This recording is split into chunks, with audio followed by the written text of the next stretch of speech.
Hey guys, Merry Christmas. Welcome back to the channel. I'm Jason, and you know, it's Christmas time, and maybe you gotta go cut down your Christmas tree. You know, it's getting cold out. Maybe you gotta cut some firewood, but your chainsaw won't start. So that's what I've been working on here lately, and the gremlins of the two strokes, the gremlins of the chainsaws. And so you can see my floor is kind of covered in chainsaws here. But we're gonna work on this Stihl 028 AV Super. This is a great chainsaw, I would say. It's getting kind of older now, but still can't beat it.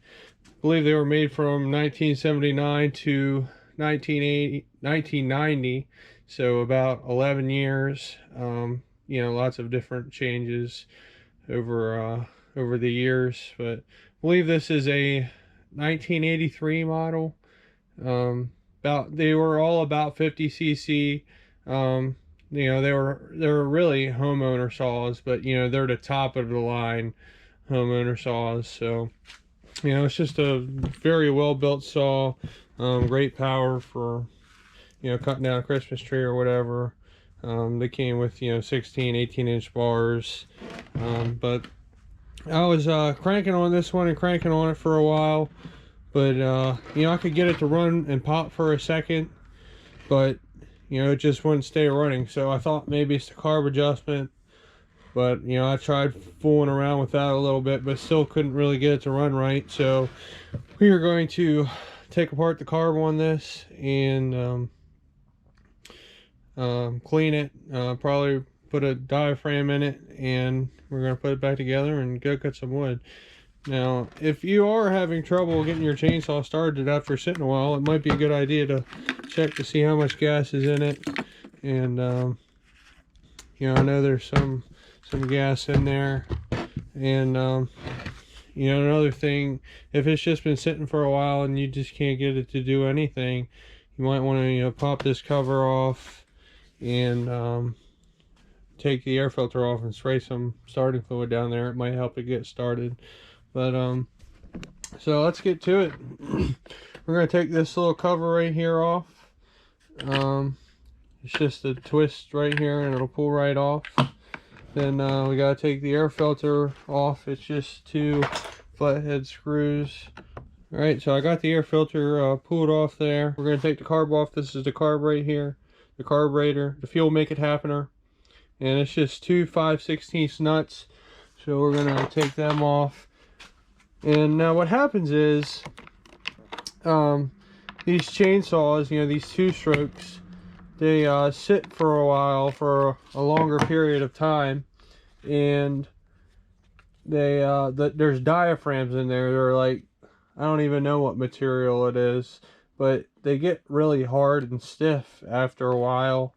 And they're supposed to move up and down, but they because they're hard and stiff, it doesn't really move like it's supposed to, which causes your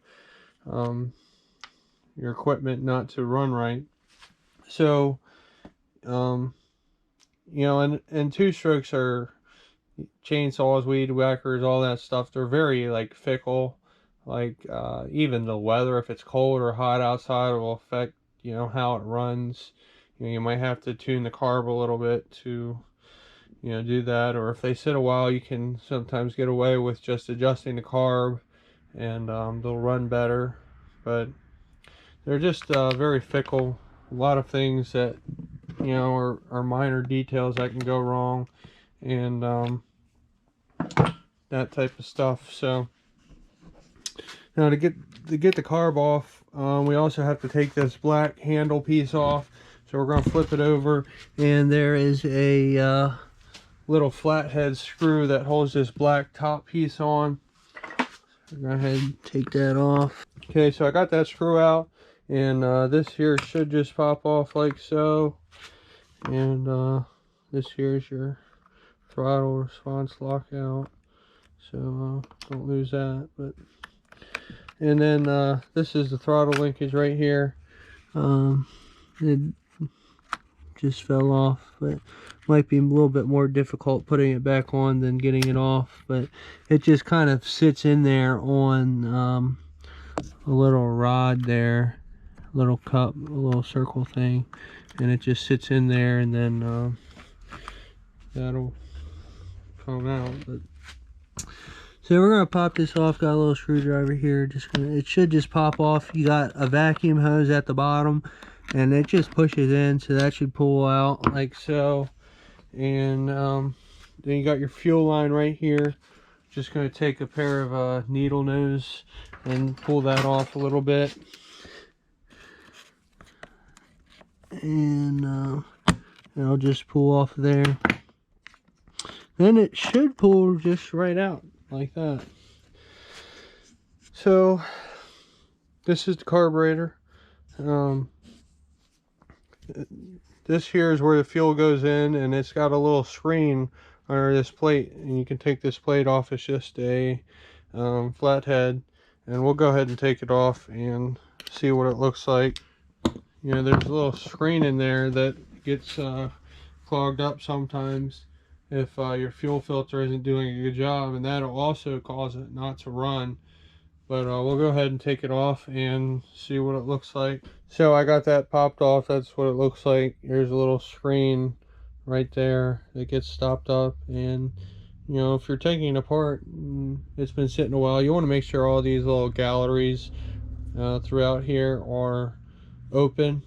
You can take some carb clean with a straw and blow through it, or some air from your air compressor, and just you know, you want to make sure those are open, not clogged with anything, with bad gas, old gas.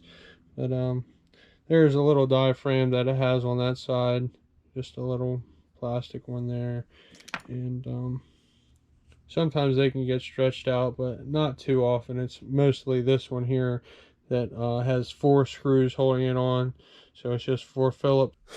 So I got that little plate pulled off, and that is the diaphragm I am talking about that gets hard. And as you can see, like, it's got like a little a circle around, you know, where the 4 bolts goes, where it goes up and down. And you know, it's not really supposed to have that. And it's just like, you put it on here and it's just really hard feeling if you push down on it. Extremely hard.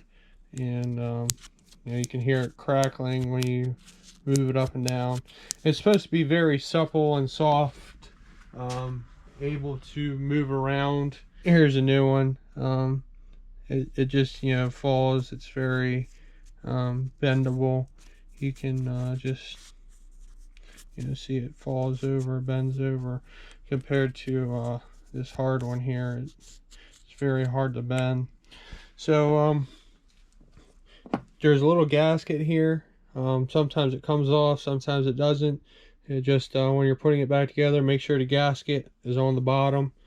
Then you will take your diaphragm, put it in here, line up the holes, and we're going to put our plate back on and put the screws back in. So that has been put back together, and now we're just going to put our top side back on here.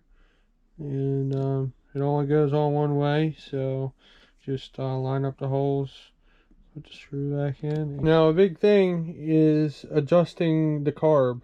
So there's 2 screws right here. One is for high when you're running it wide open, and one is for low when you're idling. So you adjust these if it's running too rich or too lean. So if it's running too lean, it's starving for fuel, and you're going to want to turn it out. You're going to turn it counterclockwise, and you know, just small little increments, and you know, see what happens. If it helps it, or if it makes it worse, then it means you need to go the other way. But if it's running too rich, then you're going to want to close it up some, so you're going to turn it clockwise. And so you adjust the low when it's just idling, and you adjust the high. You know, what I do is I just run it wide open throttle, see what it does let it go back to idle and make a little adjustment and try it again. So that is that. It's marked on there, you probably can't see it, but low and high. Low is closer to the throttle plate and high is closer to the choke side of it. So I believe factory settings is just like you turn them all the way in, make sure not to turn it too tight, but you turn it, each one of them, one full turn out, and then you start adjusting from there. So that's factory settings, I believe. So as far as putting it back together, it just goes the same way you took it apart. But where it just pushes on here, should go in there fairly easily. Make sure your vacuum line gets hooked up there and your fuel line doesn't get pinched in anything, and you just hook that back up. Then your throttle linkage is fairly easily should just sit back on that little groove there.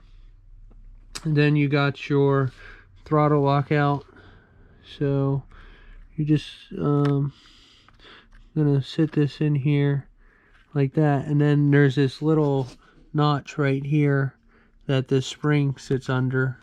Put that back under there. So I got 2 nuts put on, 2 5/16 nuts, and I'm about ready to see if it'll start up here. Something else to take note of is this screw right here. That is for your idle adjustment speed. So if your engine is running too fast, you want to screw it out. So counterclockwise, and that should, you know, slow it up some. If it's running too slow or it's got too low of an idle, you want to screw it in. And about ready to start it up and see what happens. Now to adjust these 2 screws right here, they're kind of sticking out the side right here. You could probably take a pretty small screwdriver. I got one right here, just a small little pocket screwdriver, but let's see what happens.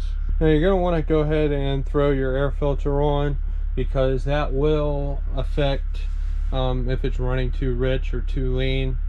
So we're about to start up. Well, I got the carb all tuned up, I got it running, and adjusted this idle and the high, and we're going to put it to the test and cut some wood and see how it does.